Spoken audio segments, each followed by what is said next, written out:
Good morning, Facebook Live family and our webinar guests, our Zoom webinar guests. Again, this is, wow, January 26th. Happy New Year. Kun Yi Fa Choi, I guess, right? Chinese New Year, but Happy New Year. Thank you all for joining us. We are Engel and Volkers, and we are Honolulu, and we are a real estate company. Again, most of you know, but I just wanted to make sure that we have that disclaimer. But also at the same time, we do bring in great speakers, and we're going to have a really great speaker here today, Diane Agor. You see her on the screen.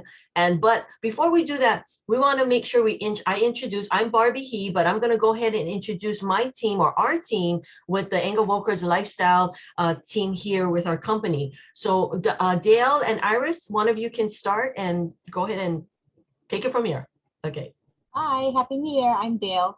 I'm glad to be here. Welcome. Thank you for joining us today. I am a grandmother of 10. I have my 3 daughters. Yes, I have 3 girls, and we have so much fun with our grandkids. Just love them to death. My grandkids are from 22 years old till, I think the youngest one is now 4 months old, I believe, maybe wow. 5 months old. But we have so much fun. I just love them so much. We have so much fun. I also have some chickens and dogs and a whole family of everything we do together. It's just so much fun to have people around. So I hope you enjoy our seminar today. Thanks for joining us. Wow. So on Easter, then, we can all come to your house for Easter egg hunt, right? We got eggs. For my chickens, we got eggs. Chicken, eggs, all kinds of ducks and hens, and okay. All right. Sounds real good. Puppies and okay. But anyway, so and then Iris, how about you? Hi, good morning. Thank you everybody for joining us today. I'm so looking forward to hearing from Diane about estate planning, and just honored to be a part of this team under Barbie He. And we're here to help serve you. If there's any questions, feel free to ask us. But again, my name is Iris. I've been residential real estate for about 17 years, and I'm just honored to be of service. And yeah, now it's turning it over to Barbie. Okay, thanks, Iris.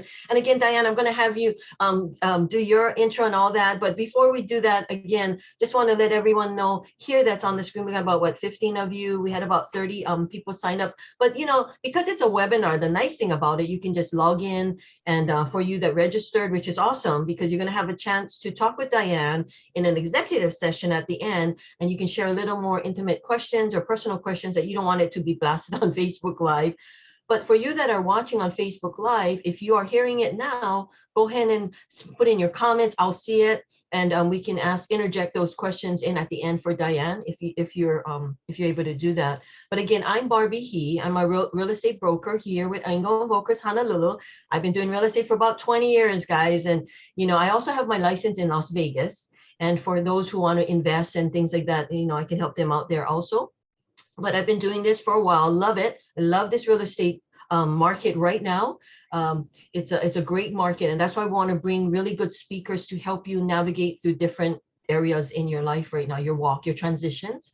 I'm a grandma, grandma of 5, well, 4 right now, but 1 more coming on the way in the baby incubator, or whatever you call it, the bun in the oven. I'm excited. The 3 of them will be in Seattle, and 2 of them are here in Honolulu, and what is it? 3 boys, 1 girl. Actually, it's gonna be 4 boys. The baby is a boy, so 4 boys, and then 1 little granddaughter. So I gotta work hard. Been married for about 36 years to 1 guy, and I love him very much. He's a great supporter. So again, this is what we do. Diane, you and just to let you know that we've been doing primary properties. We're still primary properties, but we have the Engel Volkers name right now. But we used to do like a whole bunch of seminars, live seminars at the pagoda. Most of you would know that if you're listening on Facebook or here. But hundreds of people came through our live seminars at the pagoda, feed them, buffet, breakfast and all that. But great information was given at that time. When the pandemic hit, we could not meet, in person. So, a lot of people kind of were doing other things, and, life just happens. And so what we decided to do in 2020, as soon as the pandemic hit, we said, we're going to do Zooms. However we need to do it, we're going to try to figure this out. And we've heard that a lot of the older people, kapuna, learned how to use Zoom, and they learned how to push the buttons and get on screen and all this. It was really fun, and they're still learning it now. So we're trying to continue to do that. So that's why for people like yourselves, thank you for joining us on a Saturday and bringing in your information and your good topics. So, but before we do that, we're going to give away stuff. Okay, so we love to give away stuff. So I'm going to do this. Let me share my screen. And what this is anybody who registered, hopefully you're here today. We're going to go ahead and do what we call a random name picker. I hope you see this. If you see this, can you kind of put your thumbs up here? See it, perfect. Okay, so what we're going to do, okay, here we go. And it is for a $25 gift card to someplace. But if your name is called, we will text it to you and we'll make sure that we get you that right away. Okay, Jack Katahira. Congratulations, Jack. I think you're on the screen, or you will be on the screen. So we're going to go ahead and get that over to you.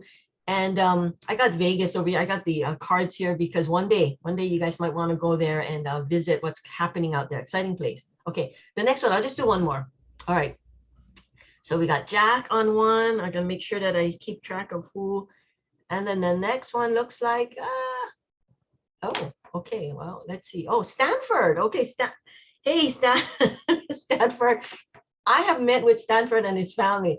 We're doing some transitions for them. So again, congratulations, Stanford and Jack, and we will get that to you right away. So congratulations. Okay. All right. So we are all gonna get off the screen, but before we do that, I want to introduce to you all the great and awesome, very beautiful, very talented, very smart, most of all, Diane Agor. And I'm hoping I'm saying that last name correctly, but she is from the Estate Planning Partners, right? Estate Planning Partners. It is not a new, it's a new, in a sense, new firm. You can share that a little bit, but you guys are definitely not new to the market. You've done many things. You were born and raised in Eva Beach. So you're a local girl. You have a lot of that trace, a lot of connections there, but you have a bunch of accolades and a bunch of things, but I'm going to have you go ahead and introduce who yourself is and go ahead and share with us. And then you can also share your screen. So Diane Agor, thank you. Take it away. We're at 10:08 right now, and go ahead and take it all the way till 10:45 if you need to. Okay. Thank you so much. Thank you for that introduction as well. Okay. Good morning, everyone. Thank you for being here and taking time on a Saturday, time out of your precious weekend time to be here today with us. I'm really excited to be here because I have a lot of really useful information to share with everyone today. So real quick, as you know, I'm Diane Agor. I'm an attorney with Estate Planning Partners. Our name is new, but we are not new. What we did recently is we just shifted our name, changed the name of the firm. So, but everything else, the way we've been operating for many years is all the same, same employees, same type of practice where we focus mainly on estate planning.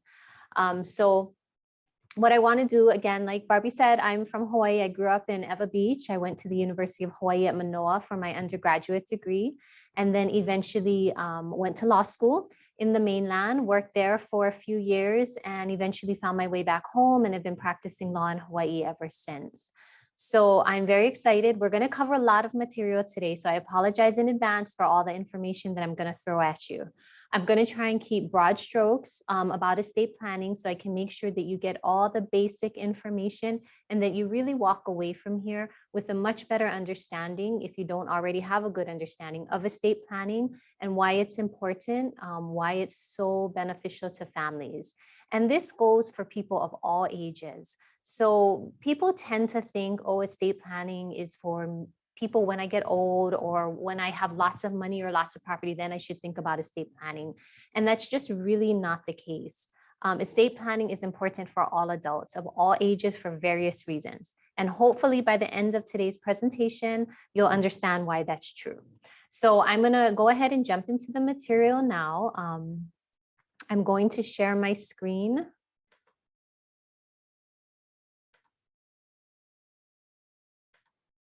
Okay, so hopefully everybody is seeing my introductory screen, estate planning for your family's future. So here's all of our information, the name of our firm, our contact information. If you need any of this, Later on, you can reach out to Barbie. If I'm getting through the slides and you don't have a chance to write something down, we can definitely provide information to you, at a later time if the slides are going too quickly for you. But I want to go ahead and jump into the material. So the first thing when we talk about estate planning, sorry, my mouse has disappeared on me. There it is. The very first question everybody wants to know and should know is, why should I do estate planning? Why is estate planning important? Estate planning is very important for a number of reasons for various different people. Everybody, depending on their situation, their age, their family situation, who their beneficiaries are going to be, what their assets are. All those factors play into why an estate plan is important. But here are some of the basic reasons. So when we're talking about estate planning, what we're really talking about are documents, okay? What documents should I have? So today we're going to cover 5 main documents. And those documents are a revocable living trust, a will, a power of attorney, an advanced healthcare directive, and a HIPAA authorization. I'm going to touch on all those documents today. The first document I'm going to talk about is a revocable living trust. Various reasons why somebody needs a trust. Now, I'll start off by saying not everybody needs a trust. Whether or not you need a trust depends on various things. And this is why it's so important for you to go in and sit down and speak with an estate planning attorney, because once you sit down and come in and talk to us, and I understand more about your family situation or who your beneficiaries are going to be, what your assets are, what your goals are for passing on assets, for what you want to leave behind as part of your legacy. Once I understand that, I'm in a much better position to advise you as to what documents you need and what's most important for you and your family. But we are going to talk about a trust today, even though not necessarily everybody needs a trust, because to be perfectly honest, most people should have a trust. So why do we want to have a trust? Various reasons. One, possibly for tax planning. Two, for incapacity planning. As we've all learned in the past few years, none of us know, anything can change at any given moment for us. And in that situation, if we suddenly become incapacitated, it's great if your estate plan is already in place. Estate planning and trusts in particular ensure smooth administration of assets to your beneficiaries. A trust can also give you control. So control over your assets, who they're going to, how they're going to them, how your beneficiaries can use your assets. And really importantly, lastly, is a trust helps us avoid court proceedings. Okay, so one of the reasons we talked about why somebody might want a trust is to minimize estate taxes. This reason, at least right now, is less and less important because the estate tax exemptions are so high. So right now, the federal estate tax exemption is at about $11.7 million, which means that if when you pass away, your assets are valued under $11.7 million, then your estate is not worrying about estate taxes. In Hawaii, it's much lower, but it's still very significant. It's at 5.49 million. So again, when you pass away, if your assets are under 5.49 million, then your estate is not going to be paying estate taxes. Now, just as a little caveat, the 11.7 million figure I showed to you earlier on the federal side is going to be coming down in a few years. So just something to think about and keep an eye on. What that exact amount is going to be, we don't know, but we know at least in the state of Hawaii, the exemption is going to be 5.49 million. Okay, so as you can see, because the estate tax exemptions are so high right now, not as many people need to do estate planning solely for the purposes of minimizing taxes. But another really important reason why estate planning, in particular trusts and a power of attorney, becomes important is because of this statistic. 60% of Americans will go through a period of incapacity in their lifetime. That's pretty sobering. And that doesn't mean you're incapacitated for the rest of your life. It could just be, a period of your life where you're incapacitated. So if you are incapacitated, having an estate plan already in place is really critical, because that's what's going to allow the people you've designated, to come in and assist you during your period of incapacity. So when we become incapacitated, there's 2 documents that become really important. One is your trust, and the second is your power of attorney, because both of those documents include mechanisms for who's supposed to be in charge during this period of incapacity.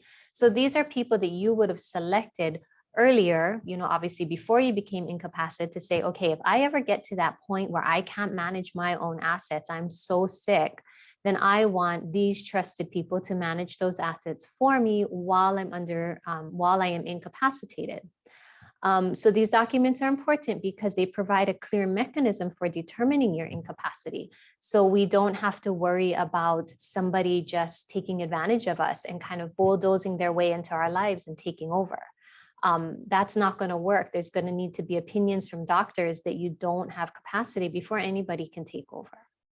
So these documents provide safeguards to ensure that you're not taken advantage of during your period of incapacity.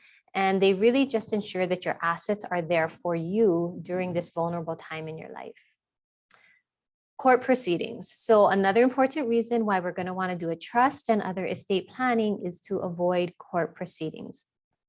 I don't know how many of you here have ever been involved in a court proceeding before, but if you have, it's not pleasant. It costs a lot of money and it takes a lot of time.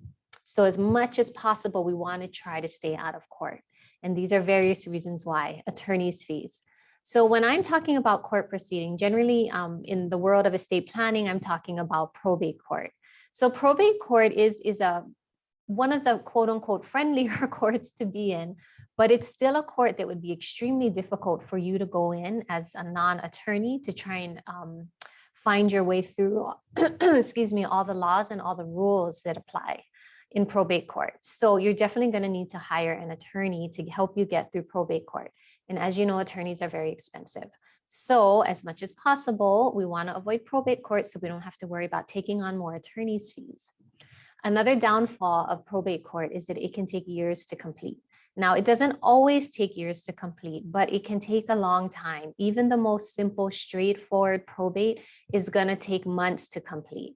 So you figure you add in even just one factor of a family member or a beneficiary contesting or not getting along or having an issue with a creditor or something coming up, all of a sudden this court proceeding can take years. So again, we want to avoid probate court, and proper estate planning can do that. And lastly, you have to remember court proceedings are public proceedings. So who your heirs are, what your assets are, who your creditors are, suddenly that all becomes part of the public record. I think most of us don't want that to become part of the public record. So as much as possible, when we do proper estate planning, everything is handled in private and doesn't become part of the public record in court. Okay, other reasons why we want to avoid court, if those weren't enough reasons, is that court can become an invitation for people to fight.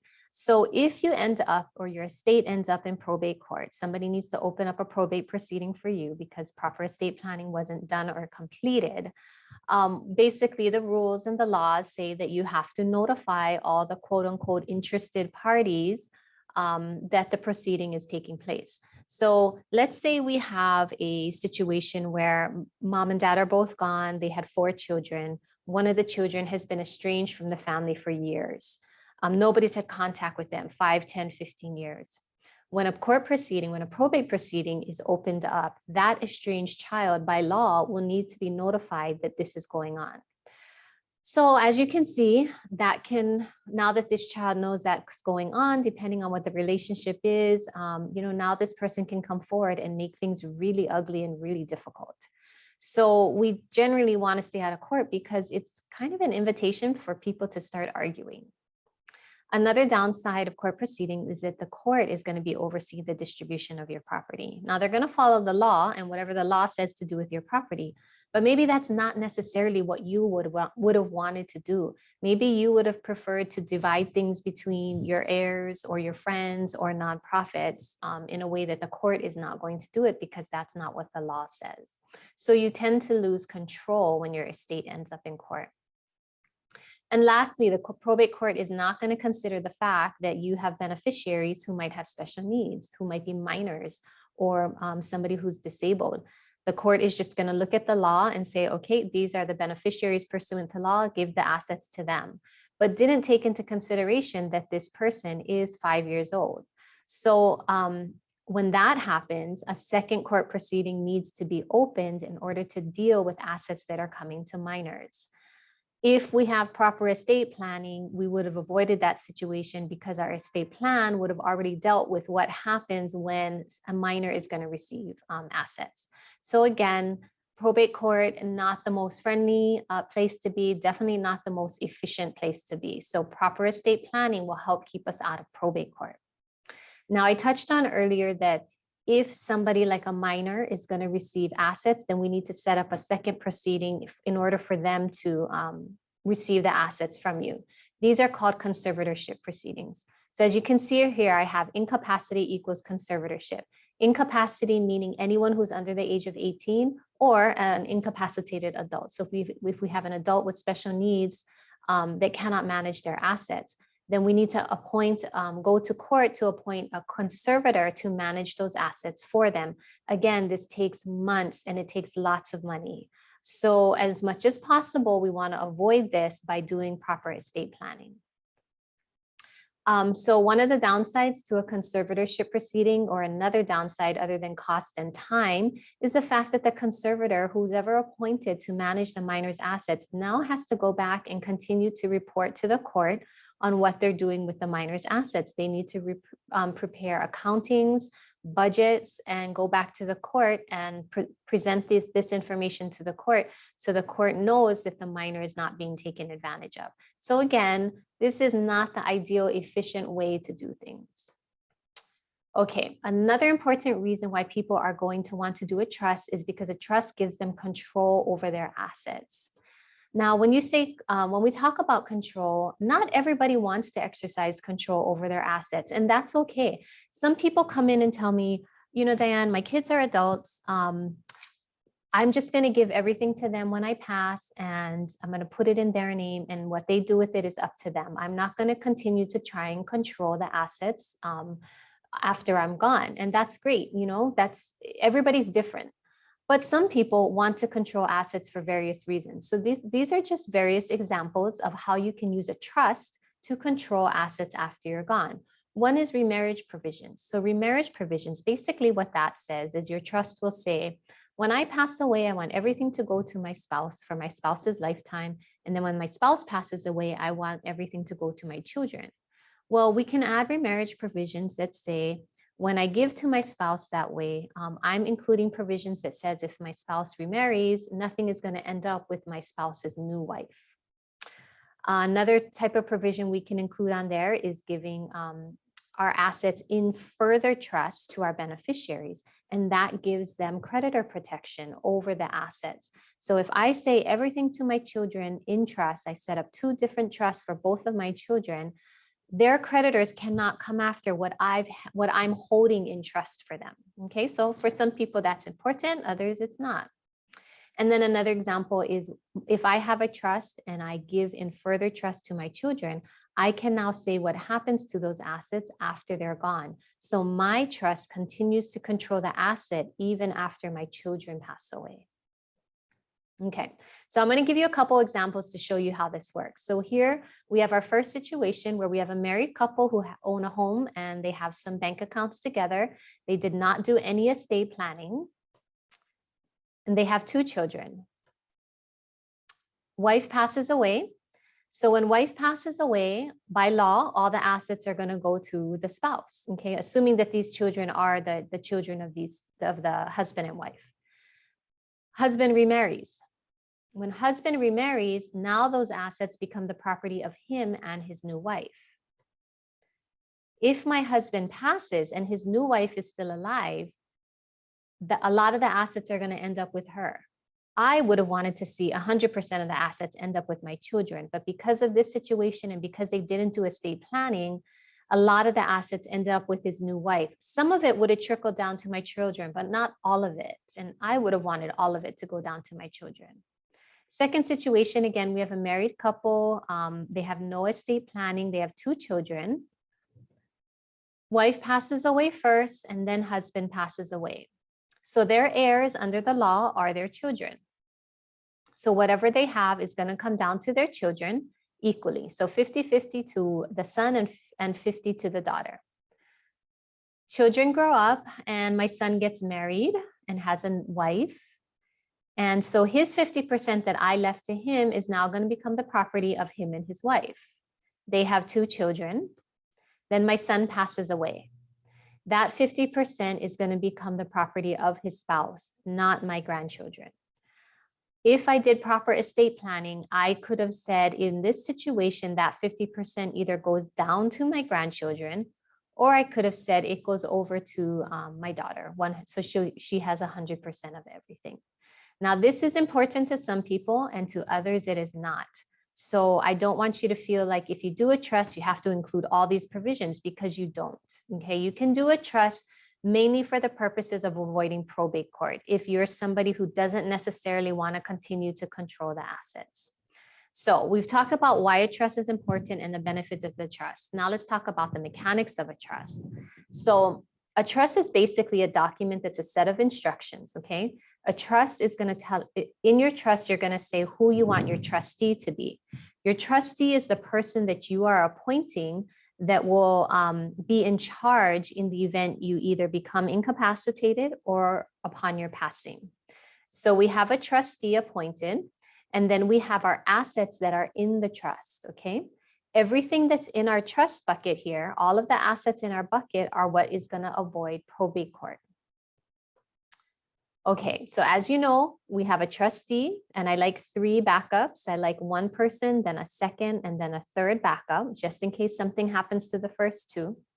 And then we have our beneficiaries. These are the 2 main roles in the trust.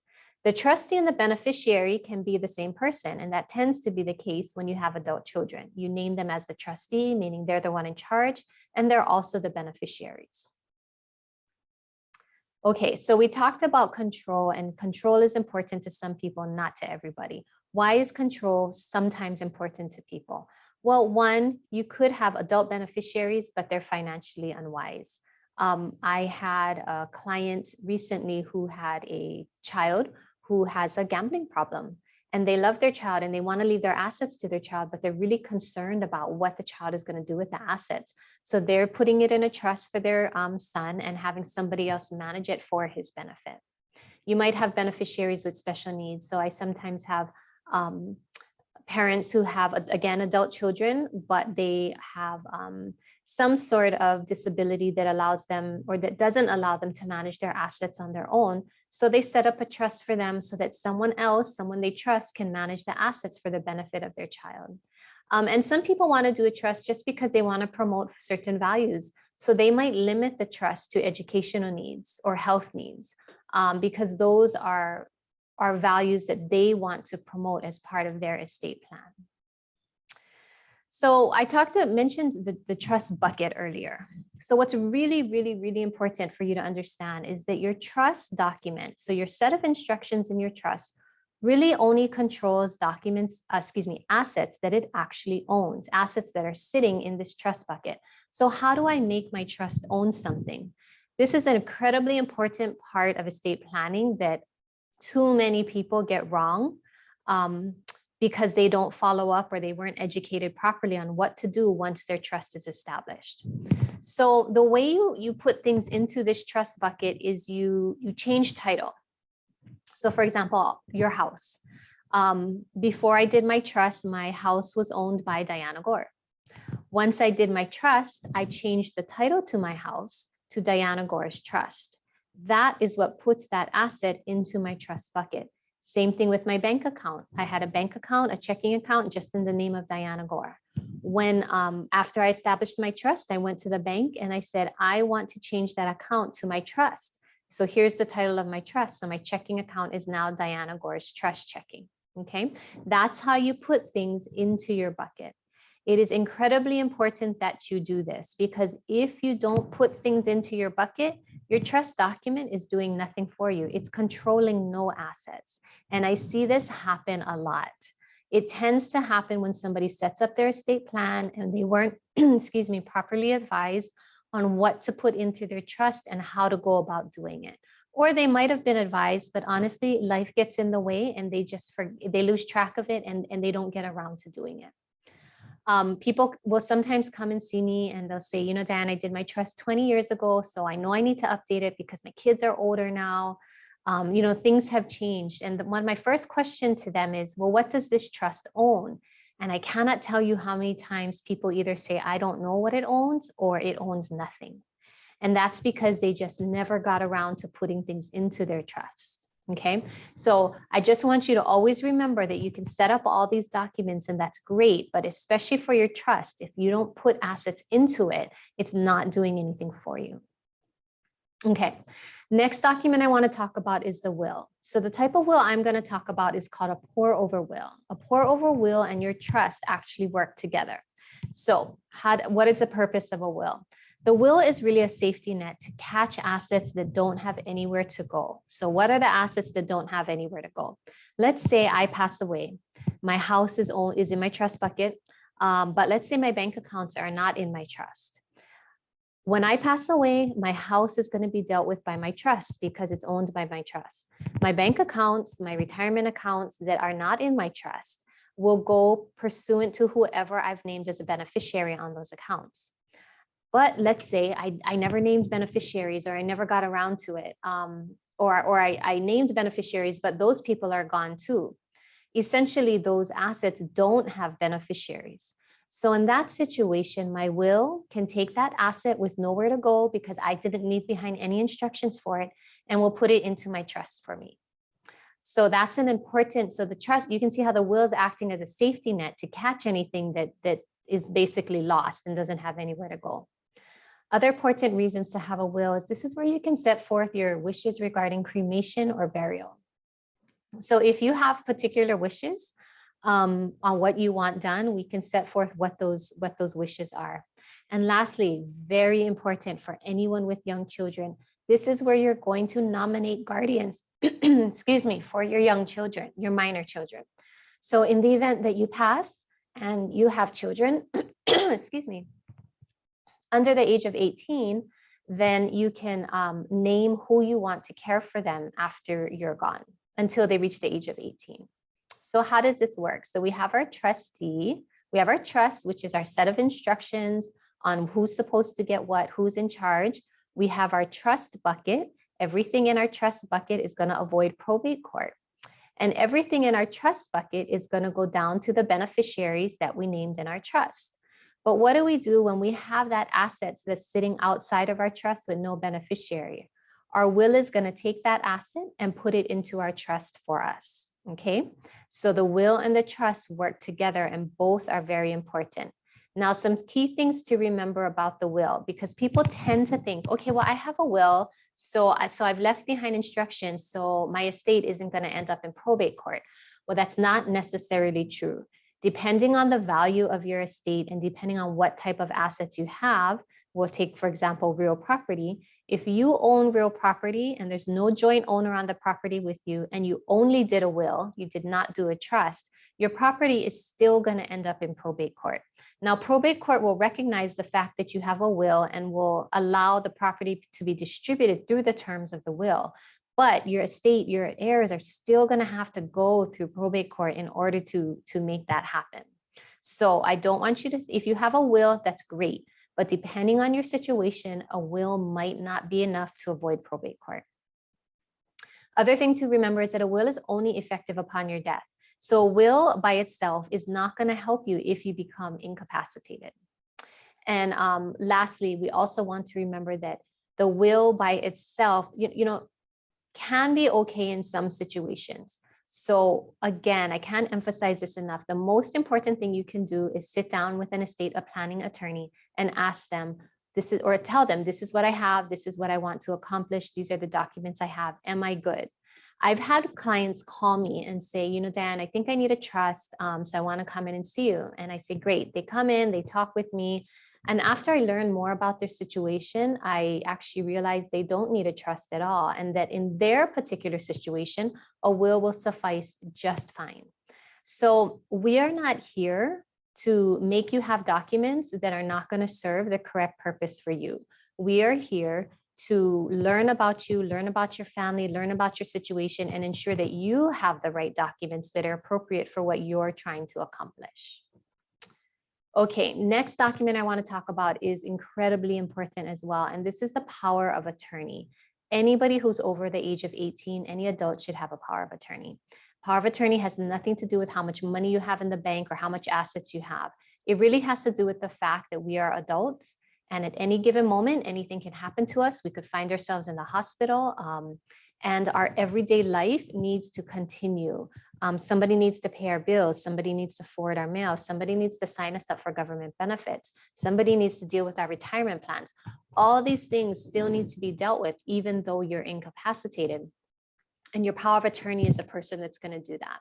So power of attorney serves many different purposes. One important purpose, if you have a trust, is that if you have assets sitting outside your trust and you become incapacitated, your power of attorney can now put assets into your trust for you. And various other things, like I mentioned, they can deal with taxes, they can deal with your mortgage, your bills, they can deal with your employee benefits, they can sign you up for government benefits. So power of attorney is critically important. I'll give you a real quick example of a time when a power of attorney really would have saved a lot of headache and money for one particular family. I was involved in a case where a gentleman was very simply walking down the street or down the sidewalk, and he misstepped and he fell and he hit his head on a parking curb, and he went into a coma, and he was in a coma for, I think for the rest of his life, I think it was. He was single, and his adult children lived on the mainland, and quite frankly, they weren't really involved in his life. He had a home, he had a mortgage, he had income that was coming in, he had bills that needed to be paid. Nobody could do any of that for him while he was incapacitated, because he didn't have a power of attorney in place before he became incapacitated. So his friends had to go to court and become his court-appointed conservator, so that they could essentially do what a power of attorney does, which is manage your assets for you, take care of bills, basically take care of your everyday life. Now, if he had a power of attorney, that person could have stepped in this situation and started doing all those things for him. But because he didn't have a power of attorney, his court proceedings, even though they were completely uncontested, ended up costing almost $10,000 to get somebody appointed as his court-appointed conservator. So that's just a key situation, real life example of why a power of attorney document is so important to have in place. Now, if you have a power of attorney, that's great. But a couple of things I want you to consider. Sometimes people think, well, I have a power of attorney, my kids are my agents, so I don't need a trust. Well, that's just not necessarily true, because a power of attorney not just deals with assets, but it deals with other things like signing you up for government benefits, taking care of your mortgage, forwarding your mail. I had somebody who couldn't forward mail because she didn't have a power of attorney to do that, or she didn't have that power in the power of attorney to do that. So, it's an incredibly important document to have. So if you have one, great, make sure it's up to date. But I don't want you to think that that can be used in lieu of a trust to manage other assets. Okay, another incredibly important document to have is the Advanced Healthcare Directive. So this is a document that goes into effect only when you get to a point where you cannot make medical decisions for yourself. So if you get to that situation, then this document, you would have appointed who you want making medical decisions for you and what you want those medical decisions to be. So for example, I want pain medication. I want so-and-so to be making medical decisions for me. I don't want to be on artificial life support. So basically, this document is giving direction to whoever's left behind to tell them, this is what I would have wanted in this situation. This document is really important. And I can't emphasize this enough. If we are to a point where we're looking at using your Advanced Healthcare Directive, then that means things are really not looking well for you. And the last thing we would want in this already very stressful situation is family and friends arguing over who should be making decisions and what those decisions should be. So if you have an Advanced Healthcare Directive in place, then it makes it crystal clear who you want making decisions and what you want those decisions to be. So things to remember is to keep this document current. Now, there's no law that says that after so many years, a power of attorney, an advanced healthcare directive is not good anymore. But we know that some of the bigger medical institutions don't like them when they're more than 7 years old. So what we tell people is, out of an abundance of caution, keep them current so that the medical institution feels comfortable that these are truly still your wishes. And if all else fails, the most important thing you can do is have a conversation with your family before something bad happens on what you would have wanted to happen, what your wishes would have been. Okay, and the last document I'm going to talk about today is the HIPAA authorization. So this is the authorization that allows people to access medical records and talk to your doctors. This is the last key document that kind of helps everything else or all the other documents work together well, because this is what's going to give people access to medical information in the event that they need it. So I'll give you a key example. Let's say I'm your trustee managing your successor trustee managing your trust assets, or and I'm your power of attorney as well. You get really sick, you're in the hospital, you're in a coma.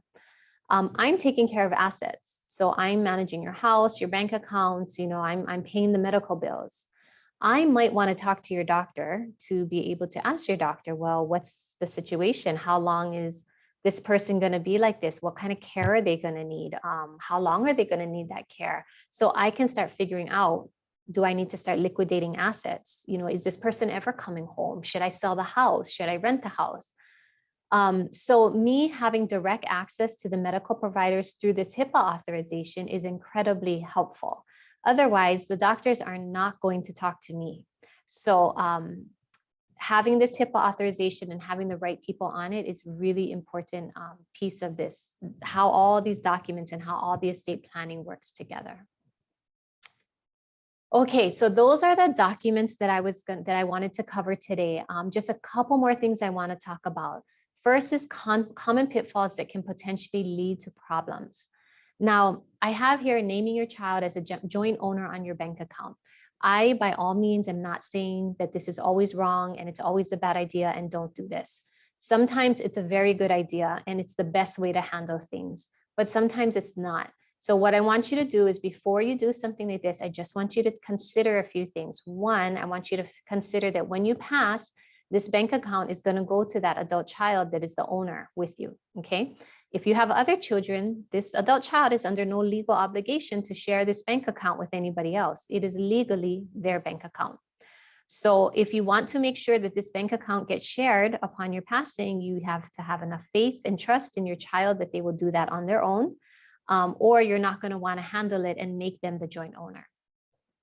The other issue is just to realize and remember that if you name your child on a bank account with you, their creditors can now come after that account as well, because technically that child is an owner on that account. So technically that's their account as well.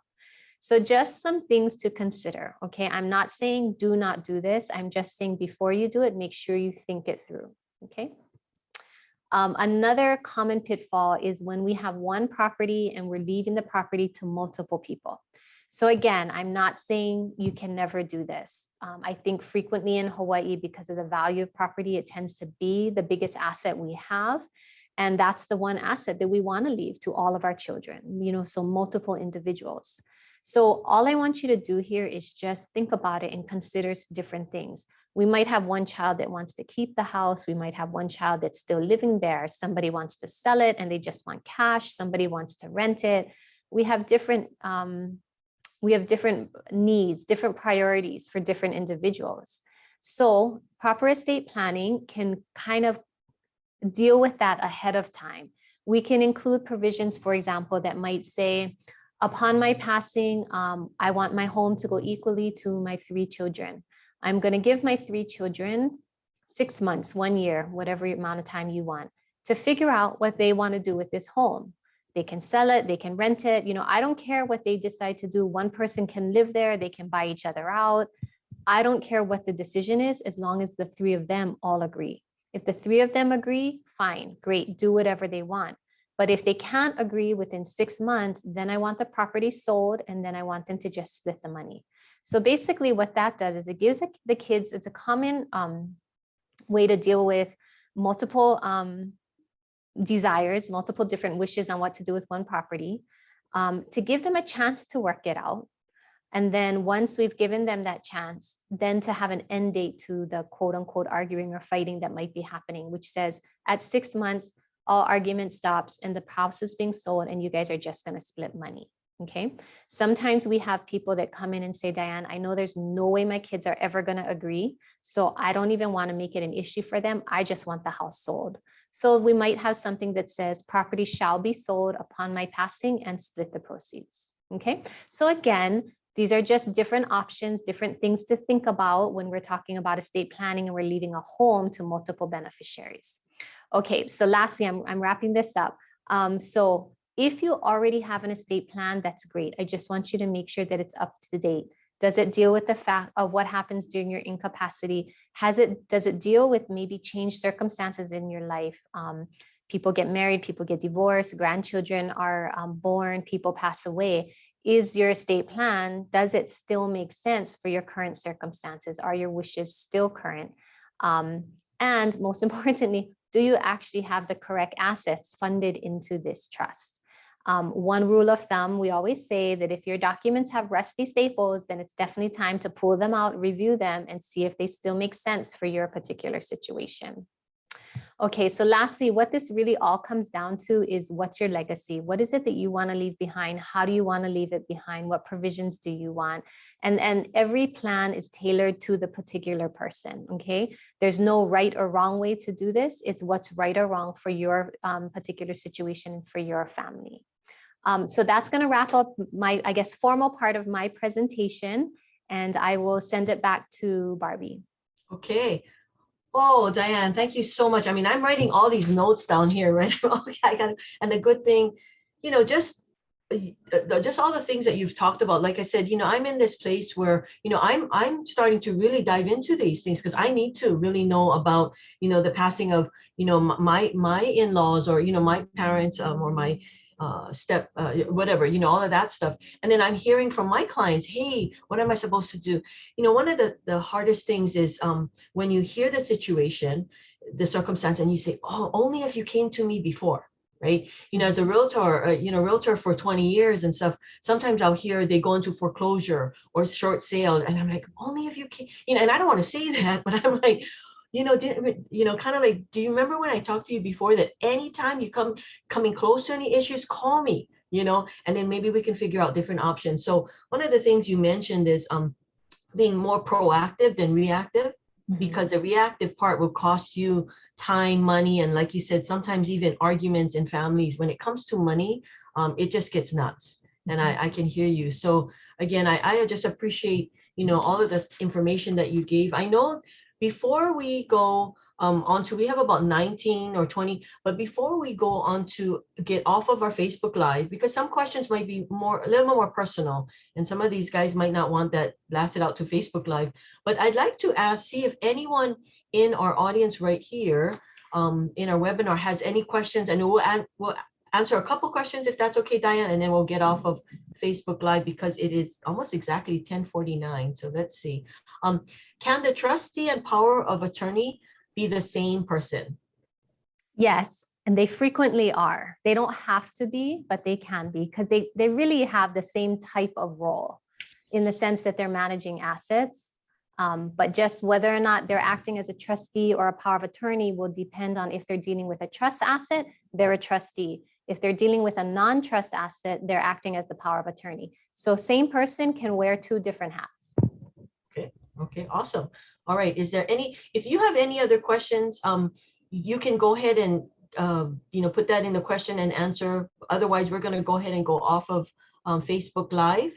But any of you, Dale or Iris, did you have any questions from, you know, some of your clients that came on? You can go ahead and unmute. No? Okay. No, but it answered a lot of my questions. I know. Make an appointment, Jeff, to bring my my mom in to update her things. I think she did it a few years ago, but she's very confused of what she signed. She just signed because the attorney told her to sign. So yeah, maybe she can go in to get a better, simpler understanding of what documents was prepared for her. So thank you so much. No problem. Yeah. I see one question from Dennis Ginohara. Who determines incapacity for power of attorney? This is a specific question. So our power of attorney will say that a doctor, primary care physician, or whoever the attending physician will have to make a determination of incapacity. So you can make a power of attorney effective immediately or only if you're incapacitated. If it's effective immediately, then the day you sign it, whoever you've appointed as your power of attorney has immediate power. They don't need a letter from a doctor. So frequently when people are picking people, they're super comfortable and trust, they'll just make it effective immediately because they know the person's not going to take advantage of it. But some people are a little more cautious, conservative, and they want it effective only if they're incapacitated. In that case, our power of attorney will state that it is effective when a doctor says that you are incapacitated. So in other words, the power of attorney cannot do anything without a doctor's letter. Okay, that's awesome. That's great. And then one of the things is, and I'll ask this one last question because I don't have any other questions in here. But you mentioned that without, you don't have a trust, you don't have a will, you don't have all of that in place, and it goes into probate. Then it opens up into where anyone can claim that they're supposed to be part of this estranged child or what have you. Is there a limit, a time limit, or Yeah, so it depends on the type of probate proceedings that you've opened. So when we're concerned about somebody coming out of the blue, or we know there's a creditor out there, or we know there's that estranged family member or somebody that might make an issue, then we'll do what we call formal probate, which is honestly more expensive and it takes more time. But when you do a formal probate, that will end the period when people can, quote unquote, come forward with their arguments, because you're putting out notice, you're having a court hearing, and you're telling anybody who has an issue with this, come forward now. And if they don't come forward, then it's done. Okay. Oh, thank you. Yeah, that's awesome. But it's a lot more costly proceeding to go through. So we really only do that when we have a good indication that there could be issues down the road. Okay, awesome. Thank you so much. Okay, Diane, I thank you for your Saturday, but before you leave, we're going to get off of Facebook Live, and thank you. And then we're going to go into a quick executive session. So everyone on our webinar Zoom, if you're in the house, in the Zoom room, stay on because we have a couple of different things we want to do. But again, thank you, Diane. I'm going to have you take your video off in a sense, but stay tuned in. And then we're going to talk just a couple of announcements we have for our upcoming Zooms. And we're going to go ahead and do that. But okay, perfect. So again, thank you, Facebook Live audience. Thank you for joining us. And our Zoom room, but I know that we mentioned about our giveaways. Okay, and I want to be fair to everyone. So I'm going to go ahead and share this screen. Now you have to be present to win. Okay, I think that's just fair. So some of you that won, sorry, Jack and Stanford, I don't see you as our attendees. So unfortunately, I'm going to be giving those away to those who are here. So I have reshuffled it because there was a lot of time that you could, it's good that, thank you for registering. I love that registration that you guys are registering. But when you register, please make sure that you come to our live Zoom so that you can be entered into winning one of these prizes. So again, the ones that you won, we're going to reshuffle that and we're going to give that one to Edwina Suzuki. I know you're in the room. Congratulations. Thank you so much for coming. So we're going to make sure we're going to highlight you and make sure that you get that. It's a $25 gift certificate to either Amazon or someplace fun. Okay, sorry, can't give you millions, but 25 is, hopefully that's good for you. Okay, one more, we're going to go ahead and give that to, and it's coming toward, let's see, these names I wish I had music, someone got to sing. Mildred, thank you so much. And again, another frequent flyer that has been coming to our sessions a lot of times. And I thank you guys for joining. We will continue to have many, many more speakers, and I'm excited. They're new speakers, so I'm excited to do that. But we're going to have one more here, and Bernadette Lane, you have been joining us a lot, so we're going to go ahead and give that to Bernadette. That's our third winner. Thank you guys so much for coming and joining us. One last thing. We are going to have 2 more speakers in February, and I'm going to bring that up. I'm going to have Pat bring that up. Great speakers here. If you have never heard of these guys, go and Google them because they are smart. They are their hearts are really right in the right place to help, but they're very successful. So Corey Nimoto is a Hawaii-born guy, local guy. He is with Gecko Capital. I think I'm saying that right. But anyway, Google him, and he's coming on February 5th, 10 a.m. He has done so much in syndications, investments, different things. He knows the numbers. He is going to bring it to us live when we talk about this, all your questions about cap rates, IRR, cash on cash, all that stuff. But how he started and what he's doing now, and he has been, there's a lot of awards that he's been given because of him and his team. So don't miss this. Make sure that you go ahead and contact either Dale or Iris or myself if you are one of our clients, that we will get you on the Zoom. This is specifically for our clients that are part of our network, yeah, our sphere. Okay, so again, this does not go out to everyone, does not go out to all agents and all that. It goes specifically to our clients here with lifestyle, okay, and our sphere. The other one that's coming on real soon, right after him, right after Corey, is Randy Hatada. Randy is my principal broker at Expand in Las Vegas. He has been in the business forever. He knows, he's from Big Island, but he knows Las Vegas like the back of his hand. He has a great company up there, Expand. You can Google that too, but he has property management.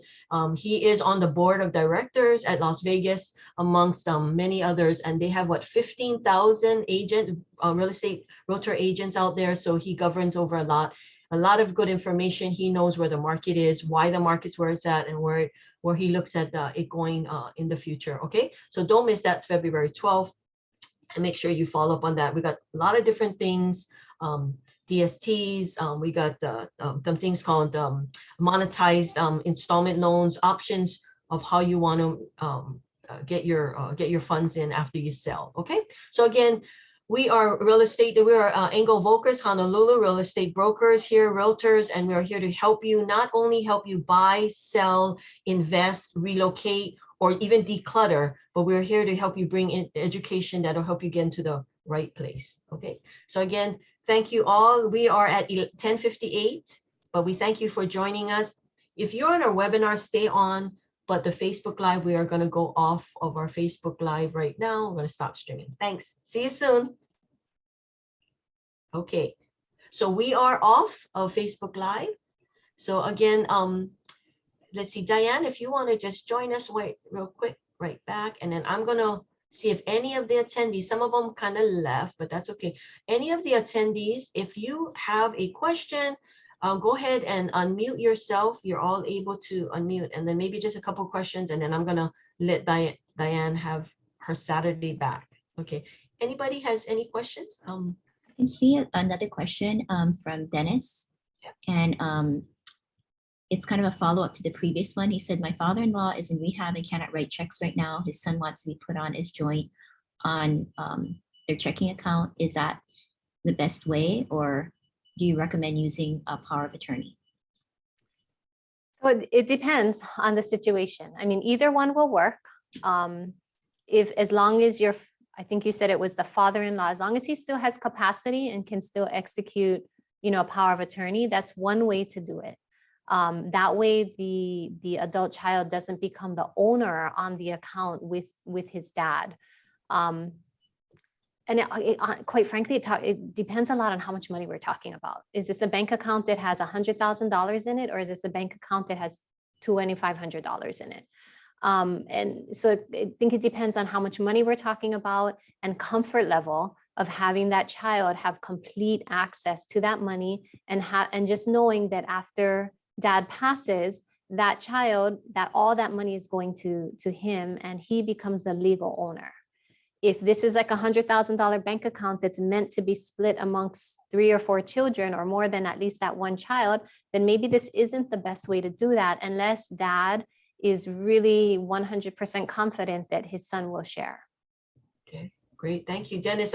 If you need to ask a little more, you can go ahead and unmute yourself. But other than that, is there anybody else that had any other questions? Go ahead and speak now, or forever hold your peace. to say that. All right. Okay, Rob. So if I am an executor and I make a mistake on my parents' trust, how much can other siblings sue me for? Okay, that's Rob. So, I mean, it depends on what the situation was. I mean, you know, if you, and it depends, was it intentional? Was it unintentional? Did anybody really suffer any damages because of it? I mean, court proceedings, quite frankly, will need to be opened. So it depends on what the amount of the damages, like what did you cost? Did you cost somebody $100,000? If so, then yes, they can recover that $100,000 plus all the attorney's fees and costs that it took them to fight you. So that's obviously not the ideal way to go. Mistakes happen. And I think the best thing to do is try and rectify it sooner than later, so it doesn't get to the point where everybody's running to court. Thank you. Because once you do that, costs are going to go way up. Yeah, that's awesome. And, you know, Diane, I thank you so much. And again, your time is so valuable. I know that there's probably many more questions after, you know, when people are starting to think, oh man, Mhm. or even when you get into the situation, right? Something happens like, okay, what did Diane say? What did I just hear? So I know that all of you that are on the screen, if you have those questions, type, you know, just go ahead and email it to us and we'll get it to Diane and we'll see what, you know, maybe get some answers for you. But again, the best thing is go to the source, right? You know, Diane and their whole team, they're the experts. And they're the ones that you want to be proactive instead of reactive. You know, sit down with them, say, this is my situation. Everybody's situation is different. I know for sure, even in real estate, right? And so you want to sit down with a professional, someone that can look at all your what's happening and give those options, right? According to where you're at. So I think that's really important for everything. So again, Diane, I want to thank you for your time. And we got your information. So if it's okay, we'll keep that. And if anyone wants that, we'll go ahead and send that to them. Yes, and thank you for the opportunity to be able to talk about these things. I appreciate it. So thank you for presenting this today. Okay, any last minute parting words for us, Diane, and you know, anything for us as Yeah, I mean, honestly, don't wait. You know, too many people wait too long and they get themselves into a situation where if their parents get to the point where they've waited too long that their parents don't have capacity to execute documents. And, you know, that's a really difficult situation to be in, because if somebody doesn't have the capacity, I'm not going to let them execute any documents, not in my office. So don't wait, start the conversation. I find that once people take the first step of sitting down and meeting with an attorney, that seems to be the most difficult step. Once they take that step, I think, especially if they're meeting with us, they realize, oh, this isn't so bad. They're nice people. This isn't as scary as I thought it was going to be. And then they go through with the process. So don't wait, take the time, make the initial appointment so that you can start the conversation. There's no obligation to continue the conversation, but you should at least start it. Yeah, that's awesome. Thank you, Diane. Again, you know, like I said, decluttering, you know, not only physically decluttering your home, which we help people, right? Because it's just so much, and we declutter and then they get air, right? They feel like, okay, I can move forward. You know, what you guys are doing is helping declutter that in their mind, right? As far as, you know, I didn't prepare and I don't know, it's so overwhelmed. When you get older, that plus your health is just overwhelming. So I think working with you guys on that aspect of decluttering them mentally, I think that helps so much. So I thank you again for today's session. Okay. Diane, could I just because I noticed there was some hand that went up too. Could we just get your phone number so that if there are any questions from people who are remaining, they can call you directly, maybe get that answer or follow up further? Yes, so it's area code 808-784-4433. And if our receptionist is here, you can just ask directly for me, Diane. Or if she's not here, we have an automatic message and you just wait for my extension. I'm 102. Okay. Thanks, Diane. And we also have that at the end, guys, if you're on the screen and you wanted to know that, you know, get in touch with either Iris or Dale if you were brought in from, you know, with them, because along with, or even myself, but along with that, you know, we want to make sure that we do help walk you through that, you know, so that, you know, we make sure that we're all, you know, helping you get to the next transition or next place. But, you know, with Diane and their help, and they're always, her and Michelle, you know, and their other partners, they're always helping. So I appreciate all that information. Hopefully, Diane, we can bring you back on maybe later in the future to update us on stuff, because this is great information. Sure, Okay. I'd be happy to. Okay, thanks again. Thank All right, you.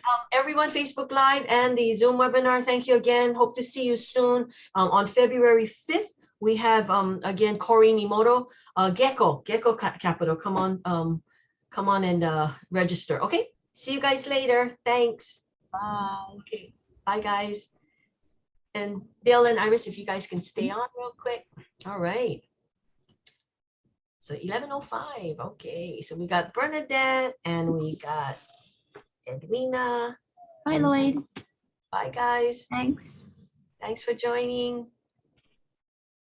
Okay, we got a couple people just, okay. And then got one more. Pat, thank you. You could, if you want, Pat, you can go ahead and exit.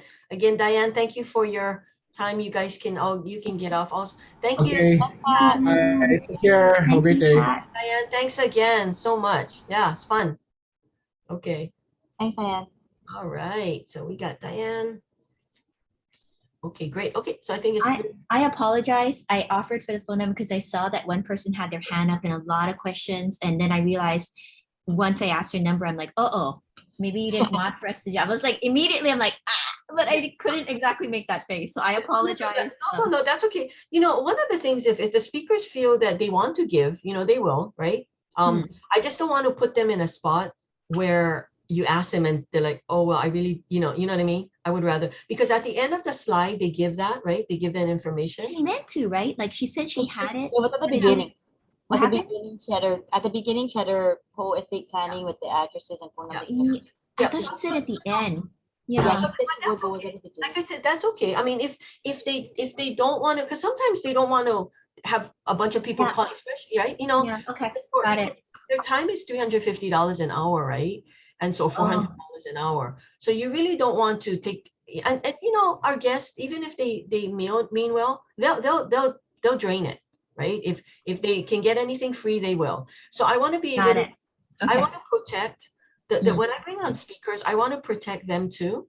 You know, I don't want us to, you know, I mean, they're nice people. So, Barbie, hey, I called from Barbie, huh? I You know, just thought she said at the end she was going to post her number and we didn't see it. Yes. So sorry, Dale. Go ahead. she actually put it at the beginning. At the beginning, because I thought she said at the end because you asked her in the Yeah. beginning where like you have your thing at the end and she said I'll put it up at the end. So when I didn't see it and then people are like raising their hands, I figured. But Barbie, I have a question. 'Cause you know when we had the pagoda, Yeah. Michelle offered free